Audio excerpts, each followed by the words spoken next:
নরসিংদী জেলার রায়পুরা উপজেলার চরসবুদ্দি একটি ঐতিহ্যবাহী ঈদগাহ।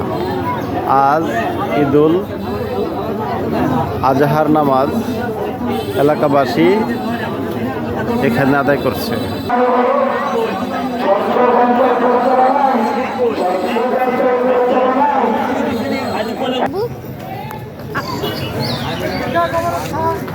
নরসিংদী জেলার রায়পুরা উপজেলার ঐতিহ্যবাহী চরসবুদ্দি ঈদগাহ, কবরস্থান, এতিমখানা, ঈদগাহ মাঠ এবং মসজিদ একসাথে রয়েছে। এখানে আসলে দুনিয়ার সকল কিছুই ভুলে